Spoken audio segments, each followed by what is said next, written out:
बिस्मिल्लाहिर्रहमानिर्रहीम। नाज़रीन, जैसा कि हमने ये सिलसिला बायोकेमिक्स आर्ट का शुरू किया हुआ है, तो बायोकेमिक्स आर्ट में आज जिस आर्ट के मतलब हम पढ़ेंगे, जिसके मतलब मैं आप लोगों को इन्फॉर्मेशन देने की कोशिश करूँगा, जिसमें ये जो मैं वीडियो बनाता हूँ ये मैं अपने स्टूडेंट के लिए भी बनाता हूँ और आम पब्लिक के लिए भी ये वीडियो बनाता हूँ। तो दोनों को मुखातब करके मैं कुछ इसमें मेडिकल के लफ्ज़ भी इस्तेमाल करता हूँ और कुछ इसको सादा करने की कोशिश भी करता हूँ ताकि आम पब्लिक जो है वो भी इसको समझ लें। तो आज जिस बायोकेमिक्स आर्ट के मतलब मैं आपको इन्फॉर्मेशन देने जा रहा हूँ, इसका नाम है कैलकेरिया सल्फ। CaSO4 इसका फार्मूला है, कैल्शियम सल्फेट भी इसको कहते हैं। जब जिस्म के अंदर इसका बैलेंस नहीं रहता,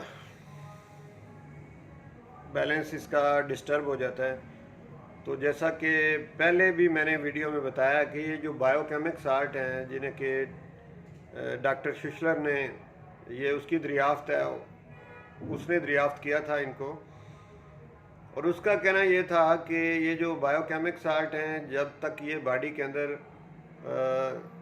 ये इनका जो तनासब है वो डिस्टर्ब नहीं होता, तब तक बंदा बीमार नहीं होता।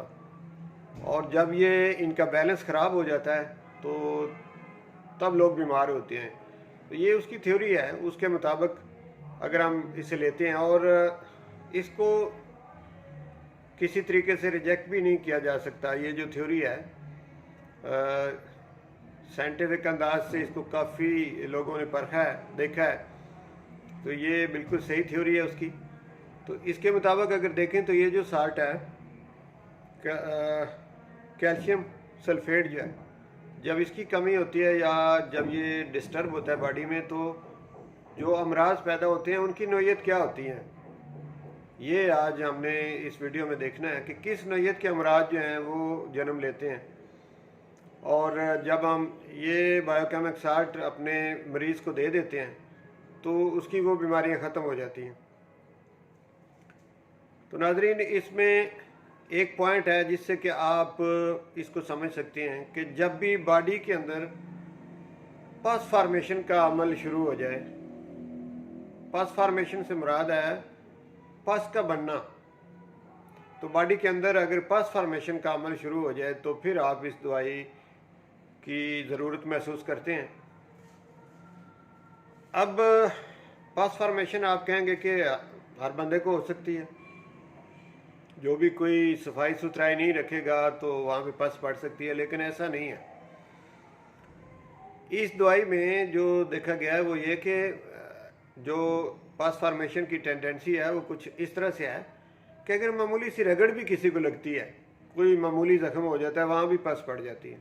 लेकिन ये सब लोगों के साथ ऐसे नहीं होता। तो जिन लोगों के साथ ऐसे होता है कि उन्हें मामूली ज़ख्म हो, मामूली रगड़ हो, कोई कांटा चुभ जाए, कुछ इस किस्म का मसला उसके साथ बन जाए, तो फ़ौरन ठीक नहीं होते उसके जो ये ज़ख्म हैं, ये काफ़ी लंबे ये लटक जाते हैं, ये ठीक होने में नहीं आते, और बड़ी बड़ी दवाइयाँ देने के बाद भी ये ठीक नहीं होते। इनमें फिर पस पड़ने का अमल शुरू हो जाता है और ये ख़राब से ख़राब तर होते जाते हैं।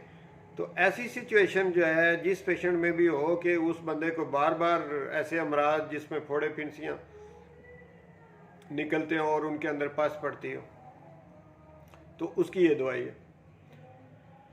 इसकी एक और पहचान है कि बॉडी के अंदर से निकलने वाले जो डिस्चार्ज हैं वो येलो कलर के होंगे, यानी पस जो इसकी होगी वो येलो कलर की होगी। अगर कानों से पस निकलती हो तो येलो कलर की होगी, और अगर नाक से यानी नज़ला ज़ुकाम, पुराना नज़ला ज़ुकाम जब होता है तो उस वक्त ये काम आती है, तो नाक से जो पस निकलेगी वो भी येलो कलर की होगी। और इसी तरह से अगर चेस्ट इन्फेक्शन में यानी खांसी, बलगम वाली खांसी और पुरानी खांसी हो, काफ़ी अरसे से हो खांसी और वो ठीक होने को ना आ रही हो और उसमें बलगम भी खारिज होती हो, बलगम का जो कलर होगा वो येलो होगा। यानी डिस्चार्ज येलो ही होगा, चाहे वो बलगम की शक्ल में आए, चाहे वो नज़ला ज़ुकाम की शक्ल में आए, चाहे वो कान से कोई डिस्चार्ज आउट हो रहा है तो वो भी येलो ही होगा। तो येलो डिस्चार्ज इस दवाई की पहचान है। पहली पहचान मैंने ये बताई कि पस पड़ने का रुझान अगर पाया जाए, अगर टेंडेंसी ये हो कि उस बंदे में मामूली सा ज़ख्म भी हो, कोई मामूली रगड़ हो, कोई कील कांटा को चुभ गया, तो वहाँ पे भी पस पड़ने का अमल शुरू हो जाए। तो ऐसे जो पेशेंट हैं, पहली पहचान मैंने ये बताई, और दूसरी मैंने ये बताई कि येलो डिस्चार्ज हो, तो ये भी इसकी बड़ी पहचान है। तो स्किन के अमराज में इसका बड़ा इस्तेमाल है, और इसी तरह से ये चेस्ट के बारे में मैंने आपको बता दिया, नज़ला ज़ुकाम बता दिया, ये कान के बारे में बता दिया। और इसी तरह से अगर ये जो बैक की हड्डी है, कॉक्सिजियल बोन जो है, ख़ास करके ये लंबर रीजन जो है उसके नीचे, यहाँ पे फोड़ा निकल आए और यहाँ पे बड़ी वो पेनफुल सिचुएशन होती है उस फोड़े की जो इन जगहों पे निकलते हैं, तो उसमें भी ये दवाई बड़ी कारआमद दवाई है। यानी फोड़े कहीं भी निकल आए, एब्सेस कहीं भी हों, तो उसकी ये शानदार दवाई है। ये दवाई जब ऐसे पेशेंट जिनको इस साल्ट की कमी एक अरसे तक रहती है और उनकी इस कमी को पूरा नहीं किया जाता और उनमें इस टाइप की अलामात पैदा होती रहती हैं, तो जब लंबा अरसा गुजर जाता है तो फिर उनके जहन पर असर होना शुरू हो जाता है। तो ऐसे पेशेंट जो हैं उनकी ज़हनी कैफियत किस तरह की होगी, कैसे आप पहचानेंगे कि ये जो पेशेंट है इसकी ज़हनी अलामात को देखें तो ये जो कलकेरिया सल्फ है दवाई, इसकी डिमांड कर रहा है, यानी इसका पेशेंट है।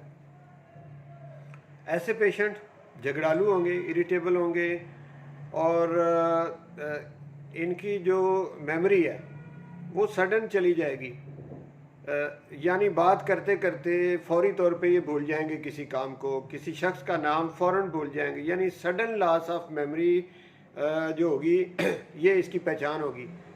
और दूसरा ये इरिटेबल होंगे, यानी झगड़ालू होंगे। और तीसरा ये कि इन लोगों को नींद रात को ठीक नहीं आती, रात को ये सोते नहीं हैं और दिन को सोते हैं, रात वाली नींद दिन को पूरी करते हैं, और रात को जो थोड़ी बहुत नींद आती भी है उसमें डरावने ख्वाब भी आते हैं, और वो किसी काम की नींद यानी नहीं होती, कि मामूली आहट भी हो तो जाग जाते हैं। तो डिस्टर्ब किस्म की स्लीप इनकी होती है।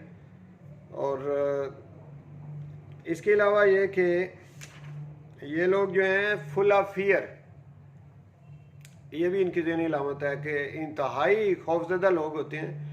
बेशक वो खुद महसूस नहीं करवाते कि मैं खौफजदा हूँ, लेकिन ये खौफजदा पर्सनैलिटी के मालिक होते हैं, फियरफुल पर्सनैलिटी इनकी होती है। तो ये इनकी ज़हनी तौर पे अगर पहचान करनी हो तो कुछ इस तरह के ये लोग होते हैं। और जिस्मानी पहचान मैंने पहले आपको बता दी। तो इस दवाई के बारे में मैंने सीधा रहनुमाई आपको दे दी है। अगर आप इसको डीप पढ़ना चाहें तो आपको आप पढ़ने में आगे आसानी होगी। आप किसी अच्छी मेडिसिन की, जो होम्योपैथिक की मेडिसिन की बुक्स हैं, किसी अच्छी बुक से आप इसको अगर डीप आप इसकी स्टडी करना चाहें तो आप कर सकते हैं, लेकिन जो इसकी सीधा रहनुमाई है वो मैंने आपको दे दी है। और इस सिलसिले में अगर मेरे कोई स्टूडेंट सुन रहा हो या कोई हमारे जो जूनियर होम्योपैथिक डॉक्टर हैं, उनके ज़हन में कोई सवाल अगर आता हो तो वो भी मुझसे पूछ सकते हैं, चाहे वो मेरे व्हाट्सएप पे पूछें या इसी वीडियो के नीचे लिखते हैं, तो उसका जवाब आपको मिल जाएगा। अगर आपको ये वीडियो अच्छी लगे और आप समझते हो कि नॉलेज को आगे भी डिलीवर करना चाहिए, तो फिर इस नॉलेज को आगे डिलीवर करें, यानी इसको शेयर करें। और अगर आपका दिल चाहे तो मेरे चैनल को आप सब्सक्राइब कर दें।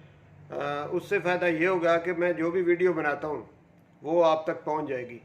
यानी बाद दफ़ा तो मैं अपने दोस्तों को खुद वीडियो भेजता हूँ, तो अगर वो चैनल सब्सक्राइब कर देंगे तो खुद ब खुद ही मेरी हर वीडियो उन तक पहुँचती रहेगी।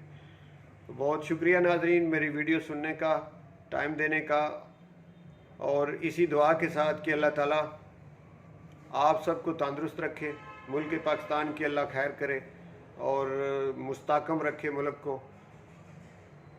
मैं इसी दुआ से आपसे इजाज़त चाहूँगा। बहुत शुक्रिया।